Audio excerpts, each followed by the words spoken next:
नमस्कार साथियों। द्वितीय श्रेणी अध्यापक प्रतियोगी परीक्षा सामाजिक विज्ञान द्वितीय प्रश्न पत्र के रूप में जो अभ्यर्थी तैयारी कर रहे हैं उनके लिए ये व्याख्यान प्रस्तुत किया जा रहा है। द्वितीय प्रश्न पत्र में 8 मुख्य सब्जेक्ट हैं, जिनमें से एक है पॉलिटिकल साइंस राजनीति विज्ञान। पहले व्याख्यान में हमने ये परिचर्चा की कि what is political science and how political science developed as a discipline from Aristotle to contemporary scenario। अरस्तु से लेकर वर्तमान तक राजनीति विज्ञान का विकास कैसे हुआ और अरस्तु के द्वारा पॉलिटिक्स का लेखन, पोलिस, पॉलिटी, पोलिसिया शब्दों का प्रयोग और इस विषय को एक सिस्टमेटिक और सीक्वेंस का स्वरूप प्रदान करने के कारण राज्यों का प्रामाणिक और तुलनात्मक पद्धति से वर्गीकरण करने के कारण और आगमनात्मक पद्धति का प्रयोग करने के कारण अरिस्टोटल को राजनीति विज्ञान का जनक कहा जाता है। राजनीति विज्ञान के अर्थ प्रकृति, विषय वस्तु या क्षेत्र एवं परिभाषाओं, अर्थ को लेकर, प्रकृति को लेकर, परिभाषाओं को लेकर, विषय क्षेत्र को लेकर, विशेषताओं को लेकर दो दृष्टिकोण मुख्य रूप से प्रचलित हैं। पहला दृष्टिकोण, जिसे ट्रेडिशनल पॉलिटिकल साइंस के नाम से जाना जाता है, और दूसरा दृष्टिकोण जिसे मॉडर्न पॉलिटिकल साइंस के नाम से जाना जाता है। साथियों, ट्रेडिशनल पॉलिटिकल साइंस जैसा अलग अलग विचारक अलग अलग स्वरूप की बात करते हैं, अलग अलग अध्येता अपने हिसाब से इंटरप्रिटेशन देते हैं, परंतु ऐसा नहीं है। ट्रेडिशनल पॉलिटिकल साइंस परंपरागत राजनीतिक उपागम जिसे कहा जाता है, वह एक ऐसा उपागम है जो उपागम 4वीं शताब्दी ईसा पूर्व से या 5वीं शताब्दी ईसा पूर्व से शुरू होता है, या विशेष रूप से कहें तो अरिस्टोटल की पॉलिटिक्स से शुरू होता है और ये कार्ल मार्क्स के चिंतन तक दार्शनिक विचारधारा के रूप में आगे बढ़ता है। इस समय राजनीति विज्ञान न होकर राजनीतिक दर्शन के नाम से जाना जाता है। पॉलिटिकल साइंस का ट्रेडिशनल अप्रोच द्वितीय महायुद्ध से पहले का एक अप्रोच रहा है, जो अप्रोच विशेष रूप से अपनी विशेषताओं के कारण एक संकीर्ण अप्रोच था, एक कानूनी उपागम था, दार्शनिक उपागम था। अध्ययन पद्धतियों के कारण वह एक अवैज्ञानिक उपागम भी माना जा सकता है, कुछ एक विचारकों को छोड़कर। तो परंपरागत उपागम की क्या विशेषताएं थी जो ट्रेडिशनल अप्रोच को डिफाइन करती हैं, उसके मीनिंग और नेचर को डिफाइन करते हैं, इसके बारे में हम इस व्याख्यान में डिस्कस करने जा रहे हैं। तो राजनीति विज्ञान की दो दृष्टिकोण, जिसमें ट्रेडिशनल अप्रोच और modern approach of political science के नाम से जाना जाता है। तो what are the key features and characteristics of the traditional political science and traditional approach of the political science. Number 1, पहली फीचर्स है अध्ययन का केंद्रीय तत्व राज्य को रखा गया। तो इसका मतलब है कि परंपरागत राजनीति विज्ञान में राजनीति विज्ञान की जो विषय वस्तु थी वो किस पर केंद्रित थी? स्टेट पर केंद्रित थी। यह राज्य पर केंद्रित थी। इसका आभास अनेक विचारकों के चिंतन से होता है। यदि हम अरस्तु के चिंतन की बात करें तो अरस्तु के अनुसार राजनीति विज्ञान राज्य का अध्ययन करने वाला एक आचार्य विज्ञान है। तो किस विचारक ने राजनीति विज्ञान को आचार्य विज्ञान, सुप्रीम साइंस या मास्टर साइंस कहा? अरस्तु के द्वारा इसे सुप्रीम साइंस कहा गया है।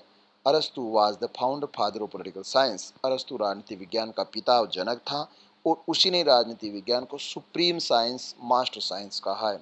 उसके अनुसार विज्ञानों की श्रेणियों में सबसे ऊपर के स्थान पर राजनीति विज्ञान है, अतः इसे सर्वोच्च विज्ञान कहते हैं। दोस्तों, 20वीं शताब्दी में परंपरागत राजनीति शास्त्री गॉर्नर ने अपनी पुस्तक इंट्रोडक्शन टू पॉलिटिकल साइंस 1910 लिखी और इस पुस्तक के अंतर्गत गॉर्नर ने लिखा कि राजनीति विज्ञान क्या है। राजनीति विज्ञान एक ऐसा विषय है जिसका आदि व अंत राज्य के साथ होता है, अर्थात राज्य का अध्ययन ही राजनीति विज्ञान है। इसी के साथ गॉर्नर ने दूसरी महत्वपूर्ण कृति लिखी, पॉलिटिकल साइंस एंड गवर्नमेंट 1928, जिसके अंतर्गत उसने राजनीति विज्ञान को राज्य के साथ साथ सरकार का अध्ययन भी माना है। दोस्तों, पॉल जेनेट का कहना है, राजनीति विज्ञान समाज विज्ञान का वह अंग है जो राज्य के आधारभूत तत्वों का और शासन के सिद्धांतों का अध्ययन करता है। इसका मतलब पॉल जेनेट वो राजनीति शास्त्री हैं जो राजनीति विज्ञान को समाज विज्ञान का अभिन्न हिस्सा मानते हैं, और उनके अनुसार राजनीति विज्ञान दो घटकों का अध्ययन करता है, एक स्टेट के एलिमेंट का और सेकेंड थ्योरीज ऑफ गवर्नेंस का। डिमो का मानना है कि राजनीति विज्ञान का संबंध राज्य और उसके साधन सरकार से है। गिलक्राइस्ट के अनुसार राजनीति विज्ञान का संबंध राज्य और सरकार दोनों के अध्ययन से है। ब्लंसिल और गैटेल भी कहते हैं कि राजनीति विज्ञान राज्य का अध्ययन है। गैटेल ने अपनी पुस्तक पॉलिटिकल साइंस, इसका शीर्षक पॉलिटिकल साइंस 1949 रखा है, और वह उसे साइंस ऑफ स्टेट, राज्य के विज्ञान के नाम से पुकारता है। तो किसने राजनीति विज्ञान को साइंस ऑफ स्टेट कहा है? गैटेल ने। लिकोक के अनुसार भी राजनीति विज्ञान राज्य और सरकार दोनों का अध्ययन करता है। सर जॉन सीले के अनुसार भी राजनीति विज्ञान राज्य और सरकार दोनों का अध्ययन करता है। इसका मतलब है कि यहाँ जो सभी विचारक हैं उनका ये मानना है कि राजनीति विज्ञान किसका अध्ययन करता है? राज्य का अध्ययन करता है। आरंभिक स्वरूप में political science state centric subject था, राज्य केंद्रित विज्ञान था, विषय था। दूसरी विशेषता है साथियों, राज्य को साध्य माना गया, बड़ा माना गया, और व्यक्ति को साधन, छोटा माना गया। अर्थात राज्य एक बड़ी इकाई है और व्यक्ति एक छोटी इकाई है। जैसा कि अलग अलग चिंतकों के विचारों से अभिव्यक्त होता है, राज्य के लिए व्यक्ति एक छोटी इकाई के रूप में यूज किया जाएगा। दर्शन शास्त्र के पिता प्लेटो का कहना है कि राज्य शाहबलूत के वृक्षों से और चट्टानों से जन्म नहीं लेता, अपितु वह उसके निवासियों से जन्म नहीं लेता, अपने निवासियों से बनता है। अरस्तु का मानना है कि राज्य व्यक्ति से पहले है, वह ग्रामों का समुदाय है।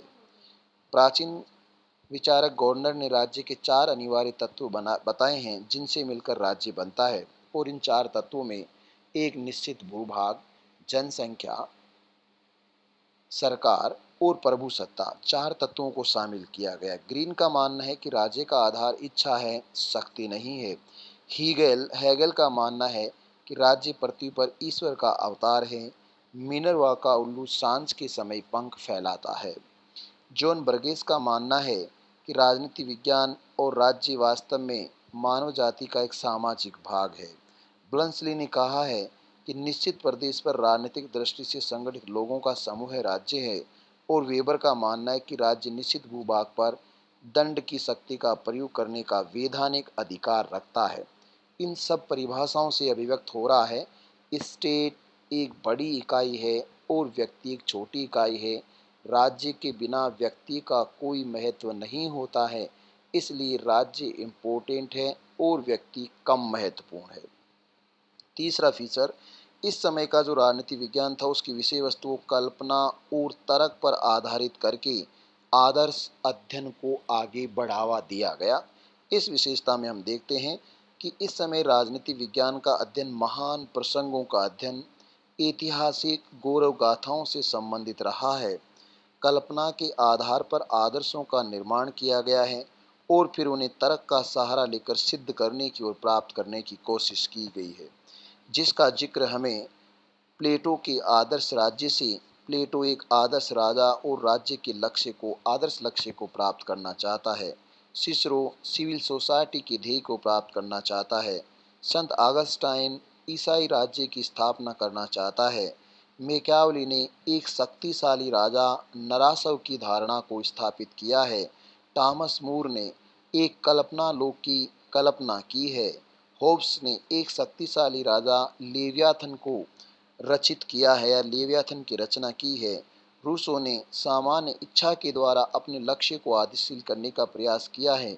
हीगल ने विश्वात्मा का और ग्रीन ने शाश्वत चेतना का, तथा अंतिम दार्शनिक विचार कार्ल मार्क्स ने साम्यवाद के लक्ष्य को एक आदर्श लक्ष्य घोषित किया और उसे प्राप्त करने के लिए ही तर्क और कल्पना का सहारा लिया। तो इमेजिनेशन किया गया, फिर उस इमेजिनेशन या कल्पना को अचीव करने के लिए लॉजिक का सहारा लिया गया। तत्व मीमांसा, मेटाफिजिक्स या धर्म मीमांसा का सहारा लेना इस उपागम की मुख्य विशेषता थी। कल्पना और तर्क पर आधारित आदर्श अध्ययन करना। दूसरी इसकी नेक्स्ट है, परंपरागत और अवैज्ञानिक तथा अपरिष्कृत अध्ययन पद्धतियों का प्रयोग किया, जिसके कारण ही इसके खिलाफ आधुनिक उपागम का उदय हुआ। इस युग में राजनीतिक पक्ष का अध्ययन करने के लिए ऐसी अध्ययन पद्धतियों का सहारा लिया गया जो प्राचीन काल से चली आ रही थी, जो सामान्यतः अवैज्ञानिक और अपरिष्कृत थी, जिनमें ऐतिहासिक अध्ययन पद्धति, वर्णनात्मक अध्ययन पद्धति, दार्शनिक अध्ययन पद्धति, निगमनात्मक अध्ययन पद्धति, कानूनी या वैधानिक अध्ययन पद्धति, नॉर्मेटिव स्टडी और व्याख्यात्मक पद्धति, जिनके द्वारा शुभ और अशुभ का, सत्य और असत्य का, उचित और अनुचित का इत्यादि का खोज करना मुख्य ध्येय रखा। इसका मतलब traditional approach of political science was depend upon the what should be done, क्या किया जाना चाहिए, इस प्रश्न के ऊपर केंद्रित था, न कि इस प्रश्न के ऊपर कि क्या है। तो आदर्श की स्थिति की बात है, तो इसलिए हम ट्रेडिशनल पॉलिटिकल साइंस को एक शब्द में कहें तो इसे राजनीतिक दर्शन कह सकते हैं, राजनीति विज्ञान की अपेक्षा। इसके अलावा राजनीतिक मूल्यों और मानवीय आदर्शों पर भी विशेष बल दिया गया, जो कि राजनीतिक दर्शन की मुख्य विषय वस्तु होती है। इसमें परंपरागत उपागम के अंतर्गत व्यवहार की अपेक्षा उसके जीवन से जुड़े हुए व्यक्ति के राजनीतिक मूल्यों को और मानवीय समाज से संबंधित आदर्शों को ध्यान में रखा गया। जैसे प्लेटो के चिंतन में न्याय मूल्य था, अरस्तु के चिंतन में नगर राज्य, सिसरो के चिंतन में नागरिकता, ऑगस्टाइन के चिंतन में ईसाई राजनीति, एक्विनास के चिंतन में प्राकृतिक कानून, मेकियावेली के चिंतन में प्रभु सत्ता, ये मूल्य स्थापित थे। लोक के चिंतन में प्राकृतिक अधिकार, मोंटेस्क्यू के चिंतन में राजनीतिक उत्तरदायित्व और रूसो के चिंतन में गणतंत्र का आदर्श और एडमंड बर्ग के चिंतन में स्वतंत्रता, मार्क्स के चिंतन में समानता और मिल के चिंतन में राष्ट्रवाद, ये प्रत्येक उस समाज के व्यक्तिगत और सामूहिक और मानवीय मूल्यों को, आदर्शों को स्थापित करने वाली रणनीतियाँ, तथ्य, पहल और विचारधारा थी, जिसका हकीकत से कोई वास्ता नहीं था। नेक्स्ट विशेषता है, ऐसा अध्ययन जो परंपरागत उपागम में था वह बेसिकली लीगल स्टडी थी, फॉर्मल स्टडी थी और इंस्टीट्यूशनल स्टडी थी। अर्थात चौथी शताब्दी ईसा पूर्व से लेकर दूसरे महायुद्ध तक के राजनीति विज्ञान में केवल वैधानिक स्वरूप, कानूनी स्वरूप वाले संगठनों का अध्ययन किया गया। औपचारिक लिखित नियमों से बने और संचालित होने वाले संगठनों का अध्ययन किया गया। विशेष रूप से राज्य और राज्य से मान्यता प्राप्त संस्थाओं पर अध्ययन केंद्रित किया गया। इसे हम एक शब्द में कहें तो इस समय का traditional approach of political science का स्टडी स्टेट क्राफ्ट स्टडी था। राज्य और राज्य से संबंधित संस्थाओं का, कानूनों का, संगठनों का और गतिविधियों का अध्ययन किया जाता था, उनके पीछे के वास्तविक कारणों का अध्ययन नहीं किया जाता था।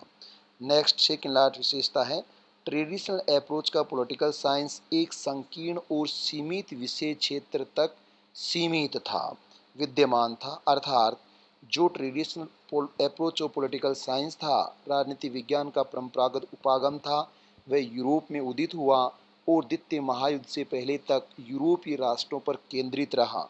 यही कारण है कि 1945 से पहले का राजनीति विज्ञान यूरोप महाद्वीप का राजनीति विज्ञान कहा जाता है और द्वितीय महायुद्ध के बाद का राजनीति विज्ञान अमेरिका का राजनीति विज्ञान या व्यवहारवादियों और उत्तर व्यवहारवादियों का राजनीति विज्ञान माना जाता है।